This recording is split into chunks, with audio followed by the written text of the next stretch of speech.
Bismillahirrahmanirrahim. Alhamdulillah wassalatu wassalamu ala Rasulillah Muhammad bin Abdullah wa ala alihi wa sahbihi wa man tabi'ahum bi hudahum ma ba'du. Berkata Sayyidul Imam Qutb al-Irsyad wa Ghawthul Ibad wal Bilad Al-Habib Abdullah bin Alawi bin Muhammad al-Haddad dalam kitab An-Nasaih al-Diniyah wal Wasaya al-Imaniyah.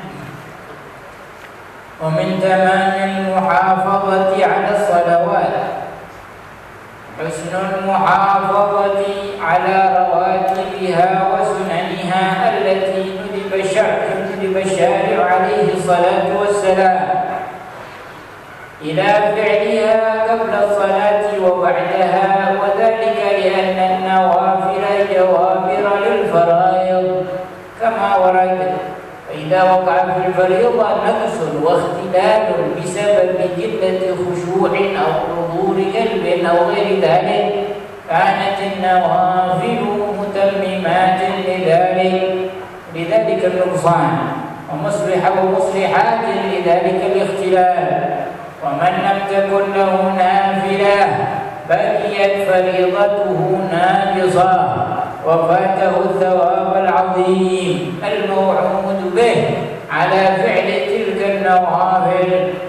وقد ورد أن أول شيء يحاسب عليه العبد الصلاة، فإذا وجدت ناقصة يقال انظروا هل له من نافلة تكمل بها صلاته. وهذه الرواتب معروفة ومشهورة تغني شهرتها على ذكرها. Dan di antara kesempurnaan menjaga salat kita, menjaga salat wajib kita, yaitu memperbaiki cara penjagaan kita terhadap salat rawatib.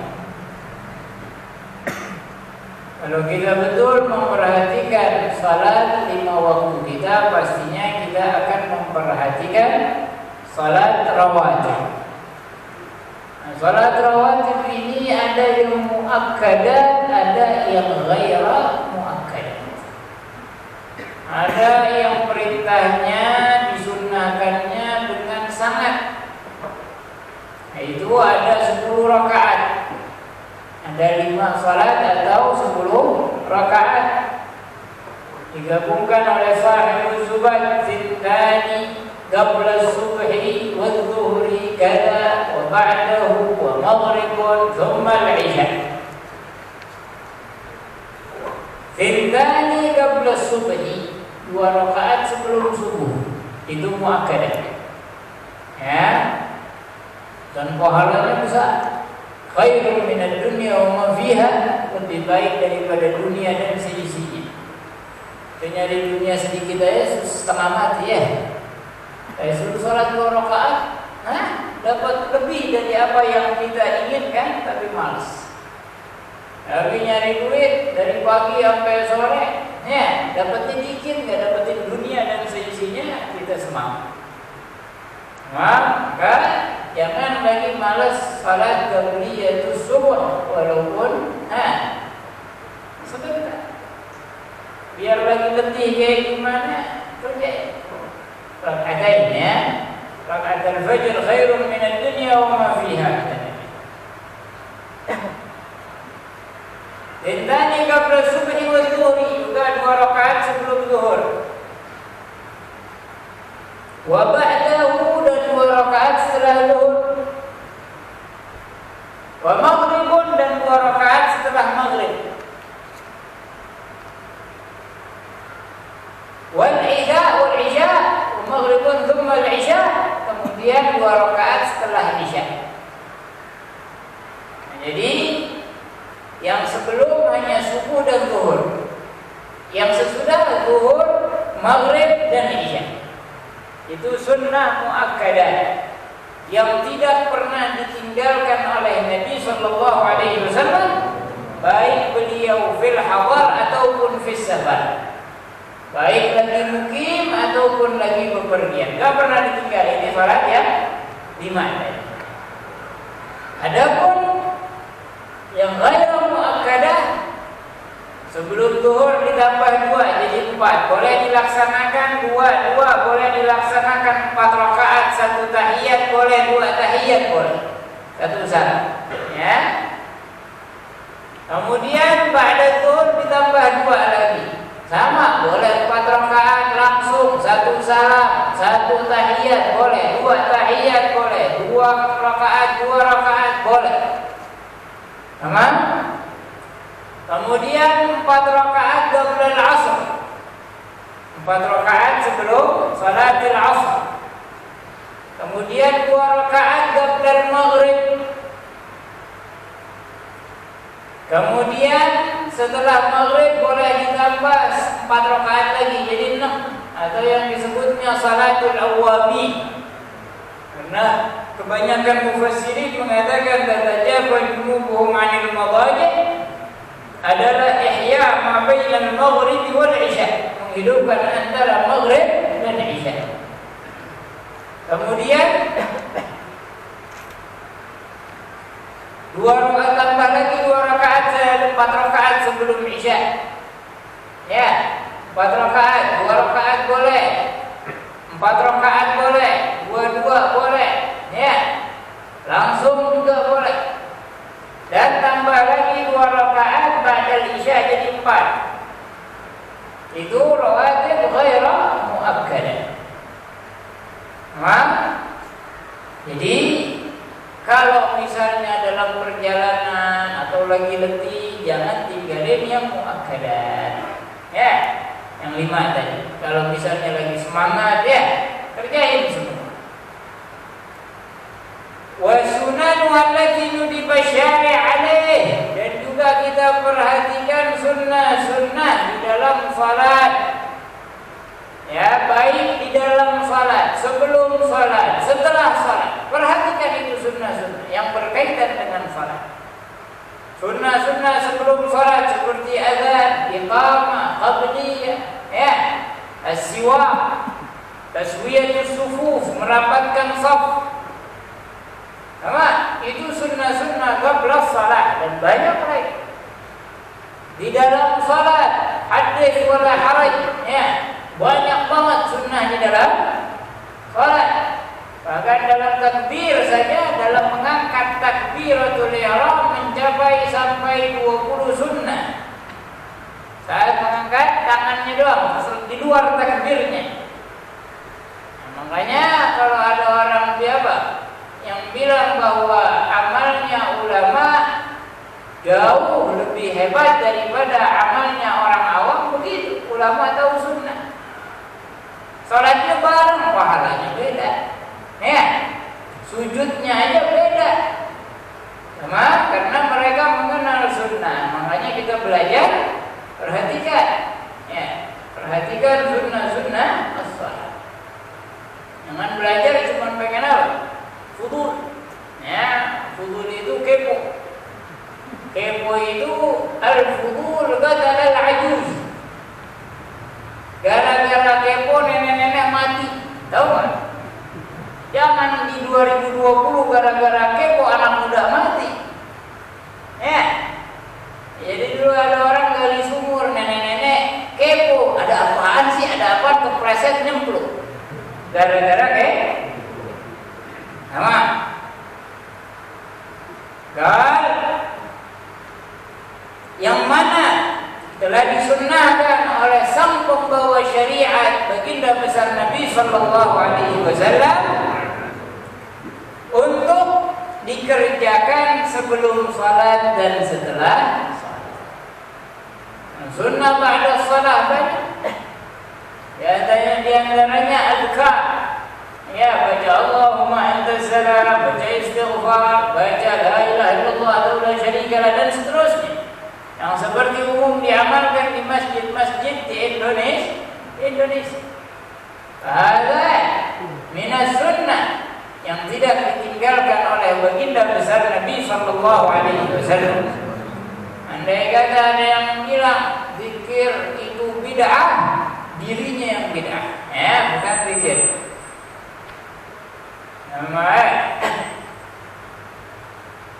Adapun mengangkat suara itu dari ahli Nabi. nggak boleh. Tahu dari mana lo? Emang malaikat Jibril ngasih tahu lagi, sekarang turun lagi kali ke dia. Ngasih tahu sebulan dia, sebulan kagak. Apa? Adalah malaikat Jibril sudah nggak turun setelah wafatnya baginda besar Nabi Muhammad, kecuali nanti begitu Nabi Isa diturunin lagi, baru ada tugas lagi malaikat Jibril membawa wahyu. Tapi wahyu yang dibawa oleh malaikat Jibril nanti kepada Nabi Isa adalah untuk pelaksanaan syariat baginda besar Nabi Muhammad. Ya. Jadi bukan bawa syariat baru.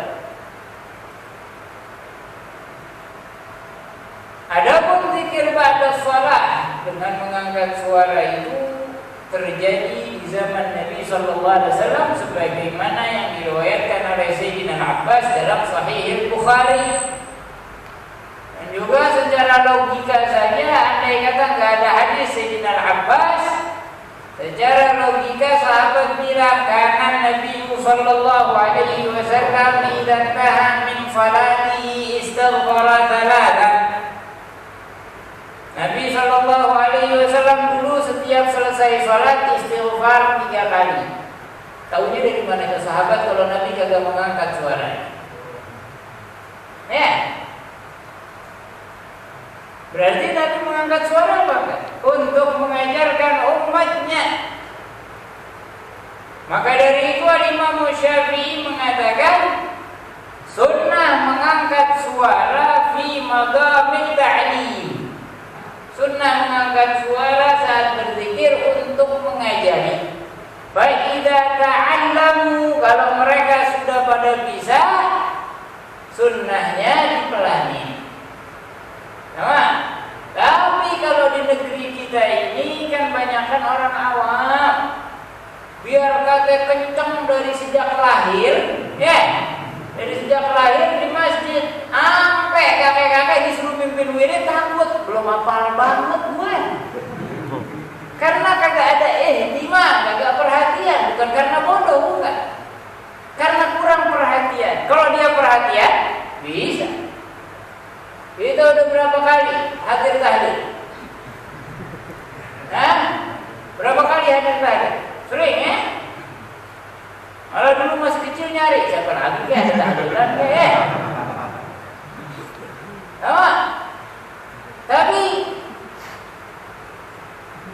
kalau disuruh mimpin tahlil, jangan aneh. Kenapa? Karena kita tidak ihtimam. Sebenarnya kalau kita perhatiin sedikit aja, bisa kita tahlil. Apa susahnya? Pak, apa susahnya baca wirid ba'da shalah? Apa susahnya? Semuanya udah hafal, cuman belum pasti. Kayak baca Yasin, ya rame-rame hafal, sendirian? Enggak. Nah, karena kita sudah bersandar kepada kebersamaan terus-menerus. Nah, kalau kita misalnya terasingkan naik pesawat jatuh tuh tinggal di hutan. Nah, kita minta munajat sama Allah, wirid setelah sholat nggak apa. Nah, lo gimana? Pikirin kalau kita lagi sendiri, kita bisa melaksanakan sunnah Nabi atau bukan? Ya, jadi mudah-mudahan selepas ini azkar ba'da shalah diperhatikan, ya, tahlilan diperhatiin, biar bisa mimpin. Karena yang mimpin bakal mati juga. Ntar kalau dia mati gak ada yang tahlilin, pada kagak bisa. Sian kan? Dia waktu hidup tahlilin emak kita, bapak kita, begitu dia mati gak ada yang mau tahlilin. Hal jazaa wal ihsan illa ihsan.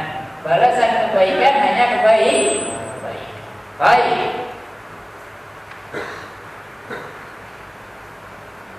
Gara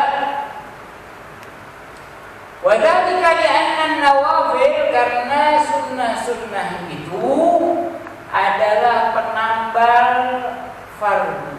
Penambal, bukan pengganti. Ya.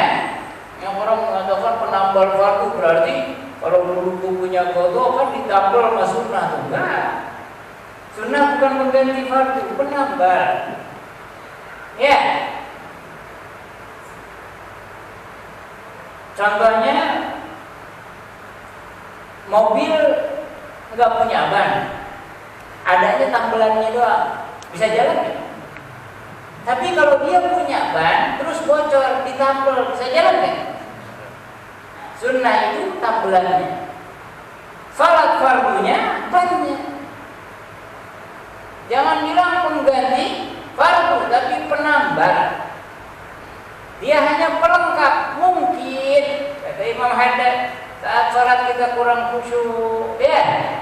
Mungkin saat salat pikiran kita kemana-mana, ketinggalan sebagian sunnah, ya.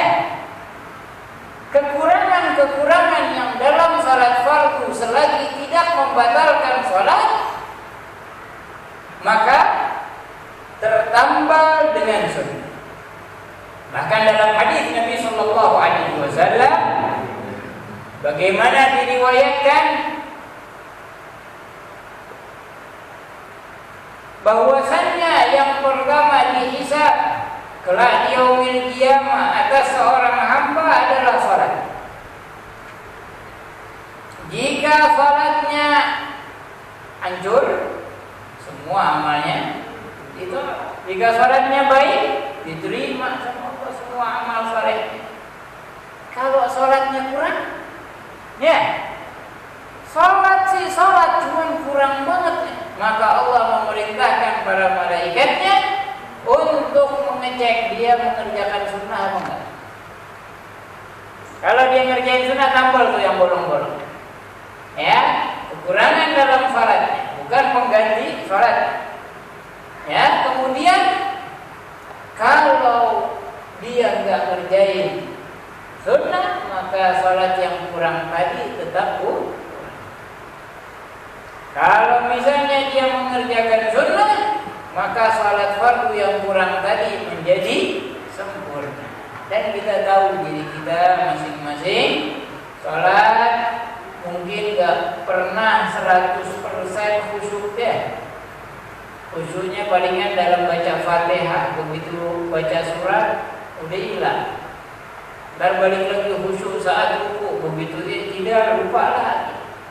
Namanya kita apa? Manusia yang masih lemah ini.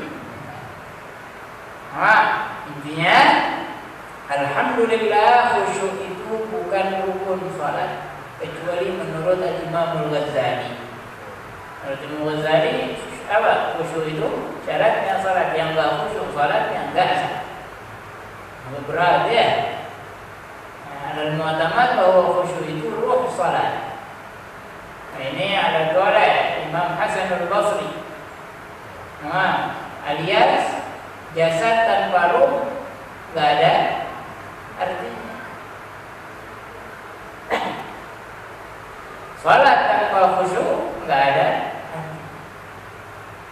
Makanya disunnahkan salatil jamaah supaya khusyuknya digabungin. Mungkin imamnya lagi takbiratul ihram khusyuk, habis itu dia nggak khusyuk lagi. Dilihat saf pertama ada yang khusyuk. Oh ada tuh satu Fatihahnya khusyuk, masukin. Oh ini ada juga nih yang baca suratnya khusyuk, masukin. Ini yang rukunya dan terus. Sehingga salat orang yang berjamaah umumnya semuanya dianggap khasyi'in. Makanya tambah banyak jamaah tambah kalau jamaahnya dikit, ya tetap pasti kurang lah ya. Mungkin masih kurang. Kadang ada yang khusyuk di ruku, ya tidaklah semuanya lagi khayal misalnya. Hilang kan. Makanya kita salat usahain lah al-khusyuk bil takhasyuk. Khusyuk itu dengan usaha khusyuk. Bukan apa? Bukan juga dapat 3 ayat. Jangan nunggu HP hilang baru salat khusyuk. Biasanya kalau motor habis hilang baru khusyuk.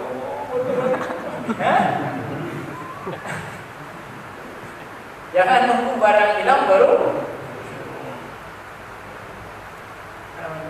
133. 133.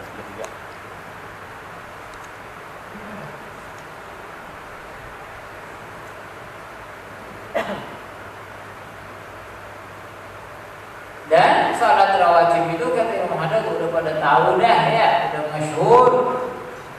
Ya, sampai kemasyhurannya itu sampai nggak perlu lagi disebutin lagi. Ya. Jadi kita sebutin sekedar untuk membedakan mana yang muakkadah, mana yang ghairu muakkadah. Mana yang sunnah muakkadah, mana yang tidak. Dan juga sekaligus menerangkan bahwa sholat rawatib boleh langsung 4 rakaat. Ya. Jangan ada yang kalau ada orang sholat 4 rakaat, sholat apaan 4 rakaat? Ya. Dan ketahuilah salat rawatib qabliyah masuk waktunya dengan masuk waktu salat, dan keluarnya dengan keluar waktu salat. Sedangkan ba'diyah masuk waktunya setelah mengerjakan salat yang waktu itu, ya, dan selesai dengan keluarnya waktu salat. Jadi persamaan antara qabliyah dan ba'diyah dalam waktu keluarnya barang. Maka boleh mengerjakan salatul ba'diyah setelah salat karena waktunya masih ada. Dan ini afdal untuk dilakukan dalam salatul maghrib karena salat maghrib waktunya sempit. Dan kita banyakkan yang lalai. Kalau di zaman Nabi mengerjakan qabliyatul maghrib, Nabi sudah standby di masjid dengan para sahabatnya sebelum masuk waktu salat. Begitu masuk waktu salat, azannya juga ringkas. Ya, enggak kudu yang suaranya cakep, panjang-panjangan nafas, enggak. Cukup apa? Azan dengan singkat, kemudian langsung mengerjakan qabliyah, sehingga tidak ada waktu yang terbuang. Nah kalau kita enggak, azannya aja hampir 5 menit. Ya, itu azan belum wudu, habis azan baru pada wudu. Habis wudu, pucuk-pucuk datang, salat 2 rakaat, Allahu Akbar. Ya, karena dia orang terpandang pakai lama dikit, ya. Innalillah. Akhirnya waktu maghrib habis. Makanya ditarik. Ahli tarik itu ahli ibadah. Dulu ada orang Irak dengar bahwa ditarik itu ahli ibadah. Dia pengen ngecek, coba saya pengen tahu tarik orang bilang pada tarik begini orang Irak. Dia duduk di masjid Ba'alawi. Subhanallah, ke masjid gak pernah kosong dari ahli ibadah. Datang ini keluar, ada lagi yang datang. Subhanallah, kata ahli Irak, mereka ini lebih cocok disebutnya malaikat. Ya, Habib Ahmad bin Hasan Al-Attas bilang sama orang, mereka lebih afdal daripada malaikat. Malaikat tidak dikasih nafsu sama Allah, mereka dikasih nafsu tapi dikalahkan dengan ibadah. Maksudnya lebih afdal dari kalangan awamil malaikat, bukan ru'asail malaikat. Nah, jadi kita manusia ini bisa bersaing dengan malaikat dalam kedekatan kepada Allah, ya. Tapi bukan pembesar malaikat. Tidak bisa kita nyanyiin malaikat Jibril, ya. Umumil malaikat, awamnya malaikat. Baik, ditanya yang begitu menjaga ibadah mereka, seluruh masjid ditarik kalau waktu maghrib ba'dal adzan, dan adzannya singkat. Allahu Akbar, Allahu Akbar, Allahu Akbar, Allahu Akbar, asyhadu an la ilaha illallah. Seperti itu. Ya. Cepat apa enggak? Cepat. Sampai semenit selesai adzan. Habis adzan, Allahumma rabb hadhihi al-'umrah masrur dzalik. Baca doa ba'da adzan, kemudian Allahu Akbar, Allahu Akbar, asyhadu an la ilaha illallah, asyhadu anna Muhammadar Rasulullah. Ini ahli tarik yang gemar ibadah. Maghrib dijaga. Mereka melaksanakan qabliyatul maghrib ba'dal maghrib. Tapi sebagian juga, ya, seperti di Darul Mustafa mengadakan qabliyatul maghrib, karena di Darul Mustafa qablal maghrib kita udah kumpul baca wirdul latif ya sampai datang azan maghrib, kemudian qabliyah seperti kan ahli Nabi sallallahu alaihi wasallam. Kata jadi boleh mengerjakan ba'diyah atau qabliyah di waktu ba'diyah karena waktunya masih ada. Jelas apa enggak? Bahkan menurut Al-Imam Ar-Ramli boleh digabungkan antara qabliyah dan ba'diyah dalam satu takbir dan satu salam dengan syarat minimal 4 rakaat. Enggak boleh 2 rakaat. Karena kita datang ke masjid imam udah apa? Udah takbiratul ihram, sudah salat zuhur ya. Takbir kita bersama. Habis salat zuhur kita pengen ngerjain qabliyah dan ba'diyah satu takbir, boleh. Usalli qabliyat adh-dhuhri ma'a qabliyah ma'a ba'diyat adh-dhuhri 4 rakaat, 4 rakaat. Enggak boleh rakaatain. Ini menurut Al-Imam Ar-Ramli, tapi tidak boleh menurut Syekh Ibn Hajar. Kalau digabung enggak boleh. Nah, jadi masing-masing salat 2 rakaat qabliyah, 2 rakaat ba'diyah. Jelas? Jadi jangan heran kalau ada orang salat habis salat asar dia salat. Mungkin qabliyah. Mungkin kalau kan habis asar enggak boleh salat ya. Yang enggak boleh salat bukan semua salat, tapi hanya salat yang sebabnya belakangan. Sebabnya setelah salat. Salat dulu baru ada sebab. Kayak salat istikharah, salat dulu atau mimpi dulu?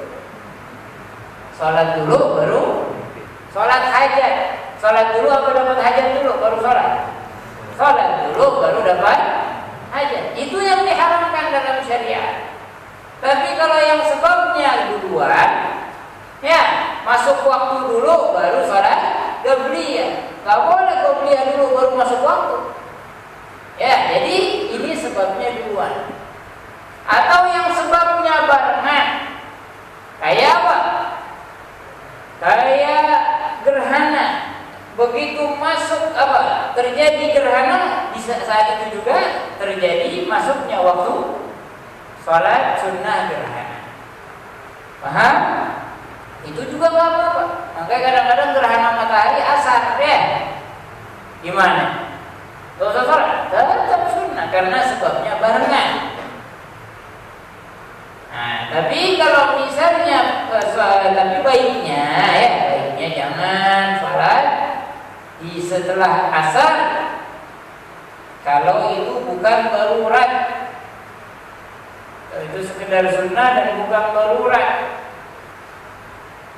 Khurujan minal khilaf, agar keluar dari khilaf Imam Abu Hanifah yang mengharamkan salat apapun ba'dal asr, ba'da subuh, dan 5 waktu yang diharamkan salat. Kecuali kalau salat fardu boleh, ya habis asar enggak apa-apa. Salat jenazah habis asar enggak apa-apa. Salat sunnah yang sebabnya duluan aja boleh, apalagi salat jenazah. Dan para ulama kita itu banyakkan melaksanakan salat jenazah ya imma pagi jam 9-an ya, atau ba'dal asr.